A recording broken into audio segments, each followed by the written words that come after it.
Yes, football is generally played in the soccer pitches, either on the streets or in the stadiums as big as we have mentioned along the lines. Hmm. But the 2026 World Cup is a disruption of what we have always known to be in the football pitches. It's actually a disruption, and the trend is positive. The trend is very, very, very positive. Let's talk about the watch parties. Right from 2010 in South Africa, we never saw this kind of display. To 2014 in Brazil, which is even the home of football, we never saw this.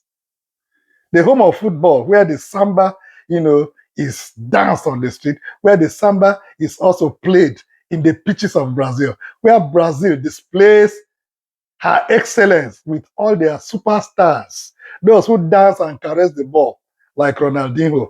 We never saw this. Or is it in 2018 in Russia, the very last time that our dear country, Nigeria, managed to qualify? Yes, some of you, whether you like it or not, that was the last time Nigeria managed to qualify. We never saw this type of disruption. Or is it in 2022 in Qatar, where the pitches were magnificent, temperatures were reduced through artificial devices in such a way that you never even knew how hot that part of the world is. And football was played in well manicured surfaces with so much decency that we cannot but talk about what Qatar did to put their infrastructure as one of the world's best. We never saw this kind of disruption. Let me go straight to what this disruption is. The watch parties. The watch parties. This is the trend that is not just so positive, but I believe that if we continue like this, even worse will end because of what the World Cup gives to us. The watch parties are so engaging. The watch parties all over the world. The thing is that it's not just happening in the United States alone. But let me talk a little bit also about the United States watch parties. Watch parties are organized all over the United States, especially in the New York City area. There are some that the crowd is even more than what is happening in the stadiums themselves. You have crowds of over 20, 30,000 watching football on the screen far away from the venues in different cities scattered all around the world. In New York here, in fact, where there has always been a field, they will set up there and then have large screens surrounding people come back from work. Some don't even go to work. I can tell you, some don't even go to work. Friendships are made with strangers, people you have not even met before in any way. Some coming with the colors of their nation in so much diversity, and then others veer to support them. Oh, I'm supporting Norway today because I've made a new friend. I'm supporting, Cote d'Ivoire today because I like your colors. I am supporting whatever, name it. There's so much unity, so much joy in these watch centers that it's unbelievable. It's unbelievable because people are befriending themselves. People are looking forward to going to the watch centers immediately after work. This thing is a 24 hours watch. For the matches that start as early as 12, 1 p.m., right into 2 a.m., because people now have seen it as relaxation spots. The watch parties permit you to drink, to eat, snack, relate with people you don't even know, enable you to ventilate, out some of the stress you may have brought from home or from the office. So it has become a gathering place. I saw something that, it chilled me a bit. The popular Brooklyn Bridge that links Queensboro to Brooklyn into Manhattan. There was a watch party that was organized under the bridge 3 days ago. I don't know what is happening there today. I can't remember the team. There were so many things playing that Sunday. There was a watch party under the bridge stretching across, the banks What? The atmosphere was electric. People danced, people ate, people drank. I mean, from the Asian culture, African culture, everybody in their thousands. Unbelievable. So now you begin to ask one question. What am I going to the stadium to do? If I can have this, there are no gate fees. There are no gate fees. I can get into a watch party and have that feeling of relating with strangers, shouting, and then you have that sensation when a goal is scored, you are jumping. It's not about how old or how young you are. I've also seen 2-year-olds that are taken to the stadiums.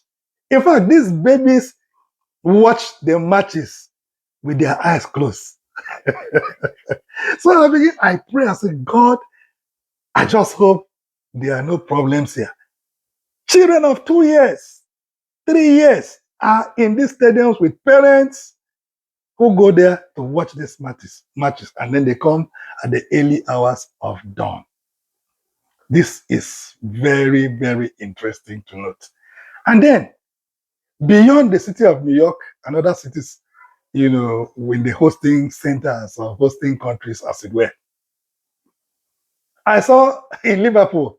Liverpool was another case. You would think it was either the rivalry as usual between Liverpool and Chelsea, or Liverpool and Arsenal, Liverpool or Manchester United. In America or the North American coast here, when the matches are ongoing. In Europe, it's already daytime. So it's like early hours of the morning.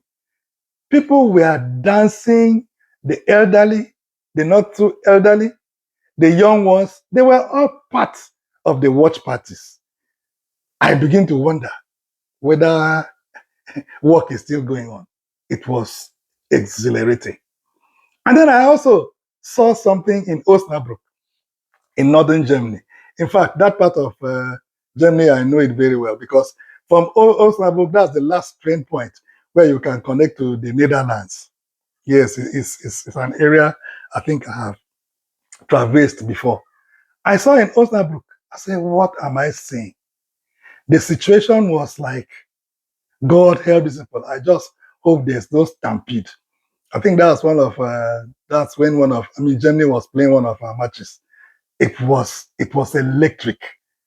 It was beautiful. The jumping and the European area, they have embraced soccer. Long, long ago. Thanks to whoever introduced soccer, be it the Brazilians, whether it's the English, whoever introduced soccer from the beginning to where it has become now. Thank you so much. Kudos to you. That when 22 adults are running after one round leader, everybody's blood pressure goes down. Everybody's temper suddenly calms down. Everybody's problem is temporarily halted. What a game. What a game. So I saw in Osnabrück, it was something else. And I said, if this is happening in some of these countries, imagine the ones that we are not seeing. Watch parties, they have become the vogue, they have become the trend, such that you don't necessarily miss the stadium atmosphere, whether you have a ticket or not, whether you're able to make it there or not. I like this type of energy. I believe that the after effect of this World Cup is going to be a big boomerang. I know that from this, watch parties, friendships are going to be cultivated in such a way that some might even lead to marriages. Yes, I would even want to conduct some of those marriages. I will wait such parties without problem as a minister of the gospel. I will gladly wait once they meet all the spiritual tenets of husband and wife. I will gladly wed such people. Or is it business partnerships that will not, ensue from watch parties? So many things are going to come after the World Cup. Because if you see the relationship, the way people chat, strangers talk to themselves and they don't want to leave. People are hugging, holding. Oh, it is so beautiful to behold. It is so beautiful to behold. I love this. And I wish all, the gathering will remain like this in this peaceful, atmosphere forever. Who says wars are not stopped when football is being played? Don't forget that Iran is here. And Iran, they are doing so well. They have shown the world that despite all issues confronting their nation states, they have come to the United States to show that soccer artistry is better played on the pitch than all the military warmongering that is happening, in their nation. Iran, kudos to you. Thank you for pushing away all the odds to come to the United States and still play soccer, and you are doing very well. I wish you well to actually qualify to the next round. You have actually led by example through opposition. What can I say more about what soccer has been able to do on the pitch and outside, and the watch parties now that are becoming the trend going forward? Is it the organization? I'll come to that in a bit. But I dare ask one question. Just one question. I want your comments, true comments. I have my own. I have my own answer as far as this question I want to ask. If the World Cup generates all this love and unity, fanfare, whatever you want to describe it to be, all the energy put together, must we wait for another 4 years before we organize another World Cup? Let me see your answers in the comment section. Cheers and God bless you.